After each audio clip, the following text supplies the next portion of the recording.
Hello and good morning, Grace fam. I guess it's afternoon now. I can't even say good morning. I know, right? Yeah, welcome to our live Q&A post game. I don't know. There's tons of other sports analogies we could probably use to describe this time. Welcome. Good morning, everybody. Thanks for hanging in there. Good morning. Yes, thank you so much. We're live here for a little bit of post-service conversation with Pastor Jared and his wife, Christy.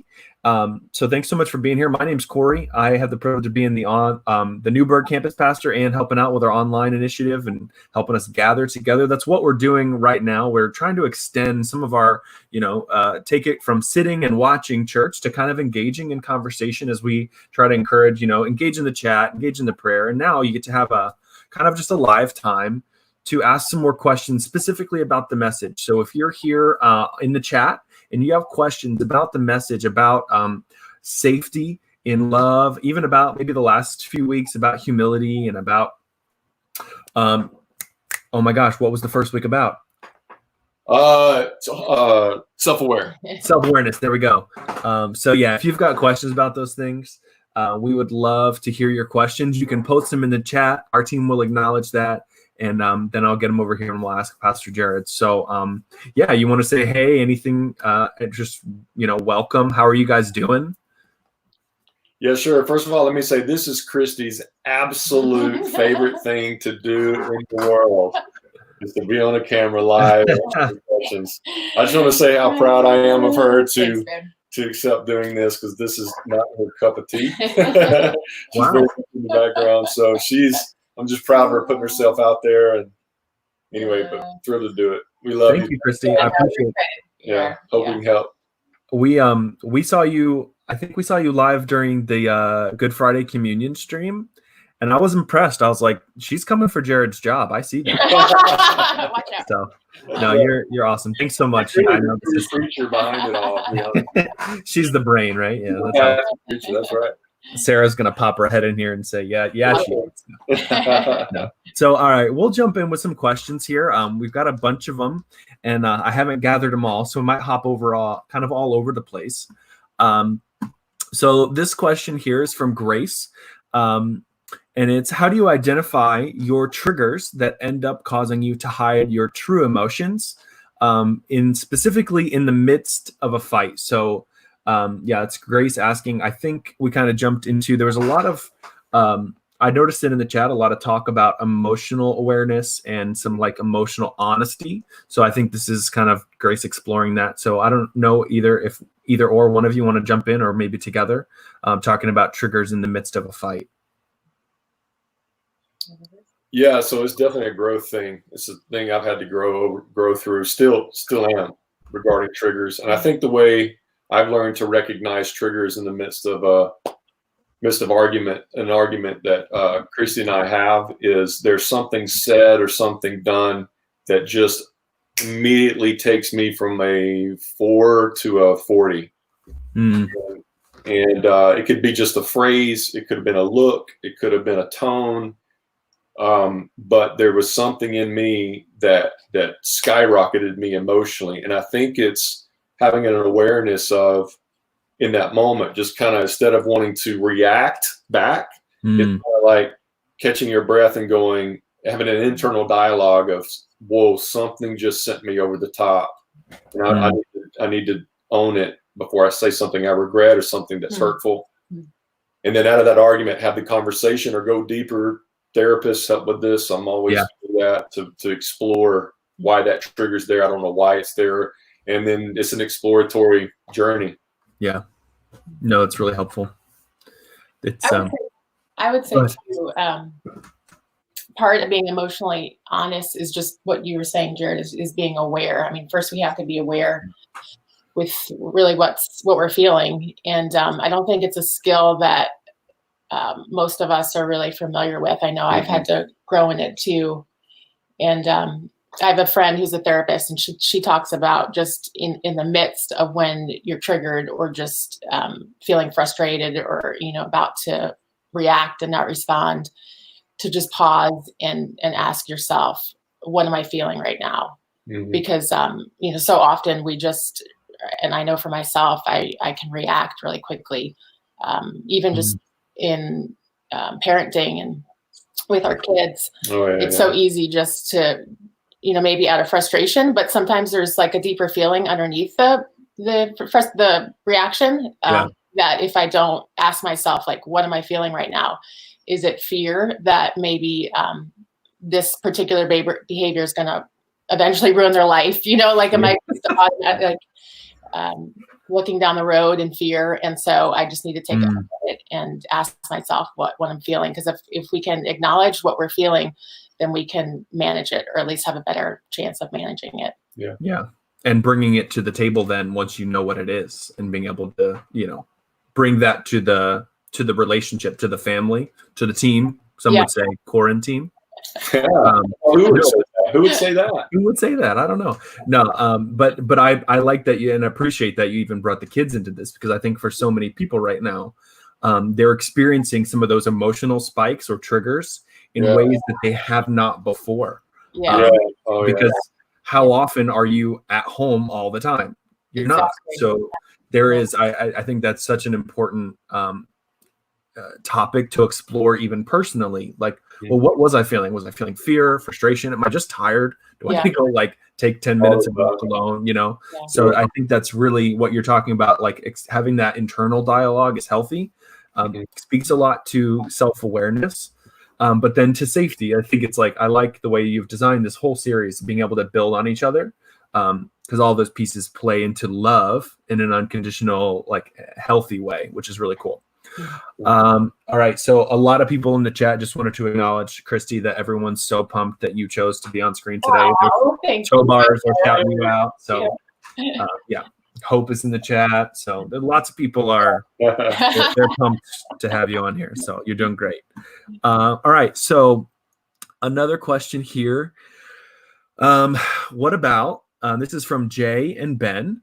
What about loving those who are rude and irritable towards you? I feel being around people like this have formed me into doing anything to be a good. Sorry, I'm trying to read it, and then I thought I understood it, and then I think I lost it. So, to be a good person, to saying any sorry for things I know I shouldn't be. Challenging. So if I think I'm getting the heart of the question is like, Jay and Ben are asking about like loving people who are rude and irritable towards you, and then like feeling like what's the boundaries maybe, and what's the tension in maybe going too far to make those people comfortable, or like how far do you go to engage in a safe way with people who are being irritable? I think that's probably a fair way to pose the question. Does that make sense? It does. Okay. Can you roll with it? Yeah, sure.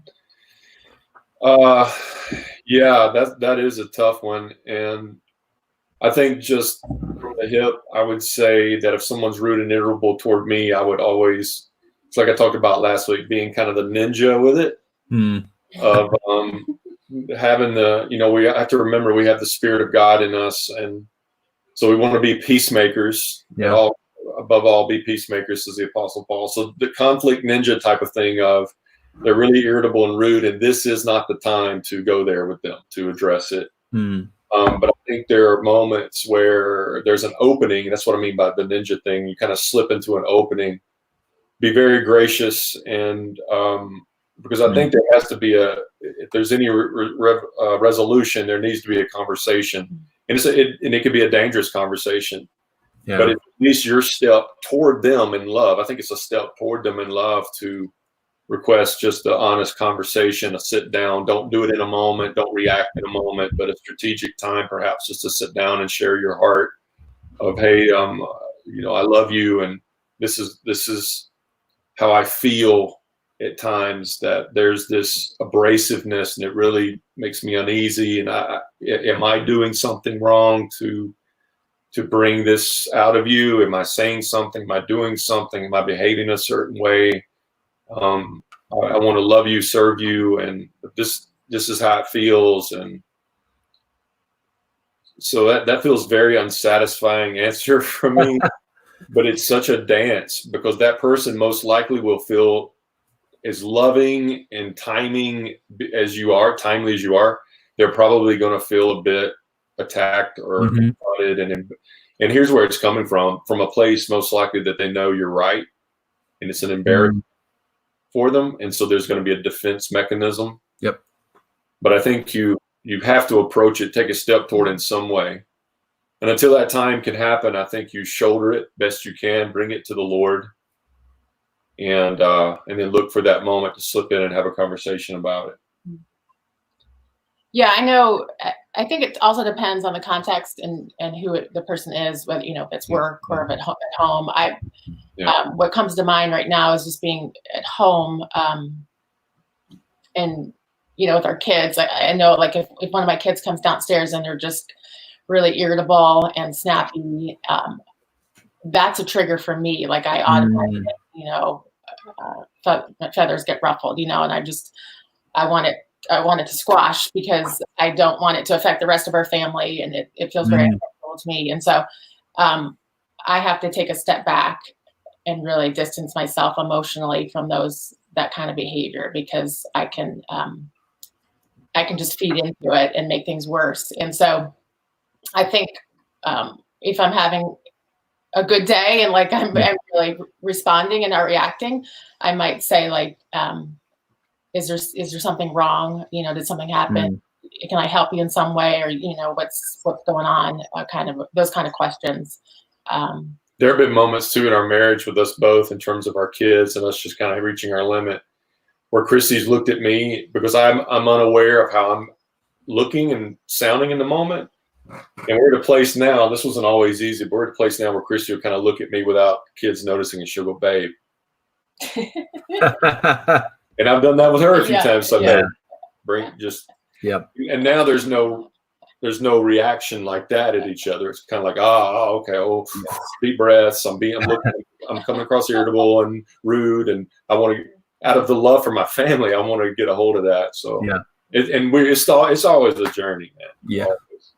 It's Sarah and I have noticed in our own marriage that, like, whenever we face some of those newer situations, like even now, we had kind of a balance of how we would help each other calm down and kind of breathe, like take breaths. But now we're home all the time. We're having to revisit all that stuff because it feels new all over again. It's like, but we look at each other. It's like, I always describe her as my mirror.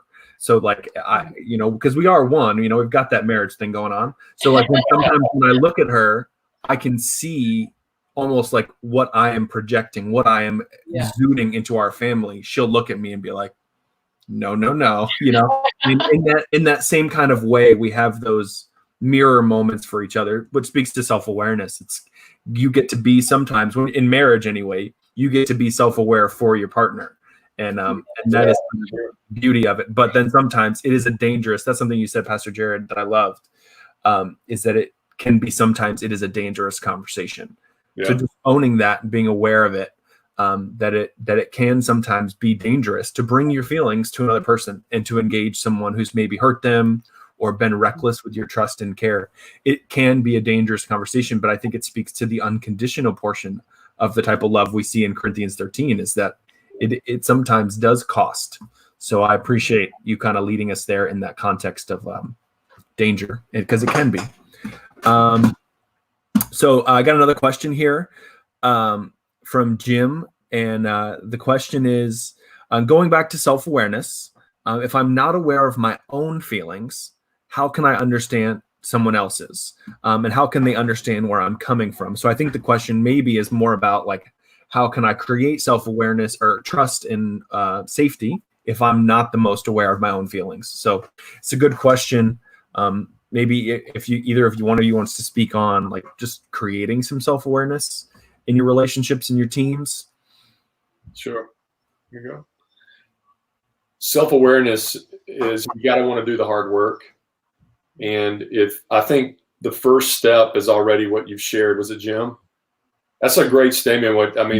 That's huge for you to say, I'm not that self-aware. I think before you get on to, so how can I be aware of others? Just take that baby step and go, I'm not even that self-aware for myself. And then I would take your next step from there, because you just started walking toward victory. And start the hard work, cultivating the hard work of self-awareness. And I think it's just, you keep your antennas up to yourself. Think of your triggers. You have 1 Corinthians 13 to lay your life over. Bring that before the Lord. Journaling, journaling's not everybody's thing, and journaling's not for everybody. Yeah. It's not something you're supposed to do if you're a Christian at all. But I found that to help me is to journal my emotions and feelings to get it and what was happening around it, to bring such rage out of me or sorrow out of me or irritability and rudeness out of me, and capturing it on page, and then exploring the deeper questions. Why do I get so enraged when this happens, or this conversation keeps coming up after 16 years? This conversation is still coming up. Why does this conversation keep coming up? I start with, I'm the problem, not them. I start with me and work through that. Again, I go back to therapy. There are some things you're just not going to get deep enough on. You can be in scripture, you can pray, and that will take you deeper. But there's also community for you to be a part of community, and community with people will help you go deeper. Christian therapy will help you go deeper into hard work of this awareness. And I believe as you do the hard work of self-awareness, there will come not only greater health in you, but greater health in relationships and your family. That's awesome. I appreciate even I actually, something I've always loved about our church and the way you lead our community is the openness around those kinds of things, especially around getting counseling and care. I appreciate that as a lifelong receiver of mental health counseling. It's great to be in a place that gives permission. So I'll just take a moment and pause. If you're watching, if you're in the chat, we have people who would love to help you step towards that. We've got a great spiritual care team that connects then, and we've got great processes to get you connected and set up with some mental health counseling. And especially at a time like this, where we're all stuck at home. And I think mental health takes a priority even as we talk about unconditional love. So that would be my pause, my timeout from Q&A. It's a little commercial. Needed a commercial. Yeah, but it's an important conversation. So, but especially around self-awareness, because self-awareness often causes you to do some internal digging, which sometimes needs a guide. Sometimes you need a counselor with you as you do that digging, so that you're honest as you do it. So that's great. I really appreciate it. Christy, do you have anything to add to that? No. Okay. It's hard, exhausting work when Chris and I have these kind of conversations of awareness within and working through stuff and having to own where I'm personally at fault and she owns hers. And then if therapy's involved, by the way, I go to therapy, Christy will go to therapy. We've gone to therapy as a couple, even, and as I've been a pastor, we see no shame in that, because it brings health, it brings deep work, but it is exhausting. Yeah. It is hard work. We joke after we go have those intense conversations together or therapy, we just want to go take a nap, because if you really want to work at it, it is exhausting. It's so worth it. I mean, it makes our relationship and marriage healthy and helps us deal with real things and not stay surfacey. No, it's definitely exhausting sometimes. So that's so valid. Sometimes when Sarah or I will come home from counseling, we need a break. I'm like, I just need to go recharge, because wow. Yeah, no, it's good. We always describe counseling as it is a strength. It is one of the strengths of our marriage and our relationship, that we have an outside voice that can speak into us. I think a lot of times it can be stigmatized, or I know a lot of men who would consider it weak to go ask for help from another professional. But I would always advocate for the opposite of that. I think it's a strength, and has been for us in our marriage. It's helpful, especially at times like this. There's a friend I have, a distant friend, who has always resisted counseling, and his daughter needed counseling. And he made a big deal about why the counseling was such a cop-out. She doesn't need counseling. And then finally gave in. And he had that attitude of therapy is for weak people, but yet he's an alcoholic. And so I get, and it's just, if you think deeply through it, he feels that alcohol is stronger than therapy. It's really a backward, unhealthy way to view it. So, that's where I'd say to men who feel like there's something weak about it, no, what's weak is not getting the help. And what's weak is using a substance or pornography or whatever to try to deal with your inner realities, instead of doing the good, right thing for everybody involved. And that is for deep work. Yep. But somebody who can take you deeper, that you cannot take you deep enough. You need help. Exactly. Yeah. Yeah, because you play that tape out to the end where you rely on a substance or another escapism, and you play that tape out 5-10 years, and it's just an unsatisfying picture, right? If you're honest, and I think that's the scary part of all of this. Even as we talk about creating safety in marriage and in relationship, there's an honesty factor that can be intimidating for people. I think if you've skated by or you've avoided a lot of hard conversations, now you're at home, you are stuck with them, right? So it's I can imagine even all of this conversation and like just trying to tie it back into QuaranTeam and some of the truths that we even heard today. It's like all of that can be really intimidating to bring into your heart, because there's some big stuff about it. But I would say, I think as we unpack it, I hope what everyone is hearing is that as if when love is that foundation, it becomes so practical, so easy to just like to hand that to your team, whoever your team is right now, and start to walk it out together. But it can be intimidating. Yeah. And so I appreciate there's a bunch of comments of people thanking us for talking about counseling and therapy. And so it's cool. I hope that that this is resonating with a lot of folks in our chat. We're going to wrap up soon. We've got just a few minutes left. So I want to read a question here, and I can't see who it's from. But how do we even just kind of going on? Oh, it's from an anonymous. Gotcha. It's just kind of keeping on that self-awareness theme. How can we encourage someone to take the hard step of seeking self-awareness when they are so in the rut of, well, at least I'm doing better than blank, or this is me, deal with it? So maybe those excuses, how do we help someone take a step towards awareness when they've got some really rote excuses that they kind of use over and over again? Yeah. Boy, that is a tough one.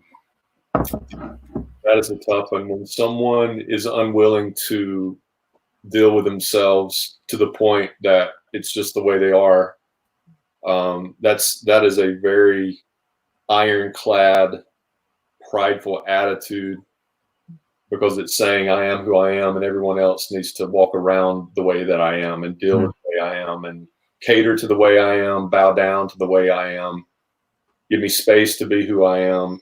That is a very, very difficult reality to pierce through. And what makes it even more difficult is to try to confront that. Boy, I don't know if I have the right answer for that. I genuinely, if I'm honest, I don't know what you do with that. Because even the Proverbs talks about a fool in his folly. Yeah. And it's better to meet a bear and her cubs than it is to approach a fool in his or her folly. And that's what that question sounds like in terms of someone they're thinking of. And if it's in the family, it is pretty that is rough. I would say it's a journey. Kindness toward that person, I believe, is the superpower to break something open. I pray in the conflict ninja type of things, if you sense an opening and an opportunity to have a sit down and lovingly address these kinds of issues, it can still be a dangerous conversation, but it also can be a hopeful conversation. As long as you have hope, there's hope. I wish I had a better answer, but that's really a tough one. We use an analogy. I don't want to cut you off, but we talk about, when we talk about boundaries, we build gates and sometimes we build fences. And so I think depending on the relationship, it's like one of those opportunities to either build a gate and keep a person kind of at the gate where you can see them and engage with them, even though they're not being the most self-aware, or you build a wall and you just say, hey, if you want to talk, you can shout over the wall. And just for your own, right? Because then we start talking about your own safety, and your emotional health and all of those, and in your own family. So, Christy, you look like you had something to say before I cut you off. No, I was just going to add, I think, especially if it's a family member, I think modeling and being transparent yourself is probably one of the biggest things that you can do. I mean, because you can't force somebody to be emotionally honest. but maybe you can influence them to be more aware by being aware yourself. I think about what Jared mentioned with Jubilee and how she has learned to communicate, which I know she's learned from school. So I can't take credit for that. She has counseled school, but she really does do a good job of expressing her feelings when she's upset. And when we can do that, when we can be self-aware enough to pause and think how we're feeling and be able to express that in the moment, I think we're freeing others to do the same. And so that might be the most powerful thing we can do at that point. Kindness and modeling, for sure. That's great. That's great. And then including your analogy of the fence in terms of guarding your well-being, your emotional well-being, finding your identity in Christ, your satisfaction in Christ. And I think then that frees you up then not to hold it against them, their attitude, but it frees you up in that emotional safety, well-ishness kind of place where Christ is your satisfaction. It overflow to be what Christy was talking about, modeling that. And so, that's great. Awesome. Thank you guys so much. We're almost out of time, so I'm going to wrap up. I might get cut off. I'm going to practice my fast talking. But no, thank you guys. Thank you, Pastor Jared and Christy. This is awesome. If you're here and you want to connect more, if you got questions, we didn't get all the questions. You can join this Facebook group, Grace OC Church Online. You can ask some questions there. We'll try to get back to you. But thanks so much. We'll see you next week. Thanks, Corey. Bye, everybody. Have a great sunny day. Yes, enjoy the weather.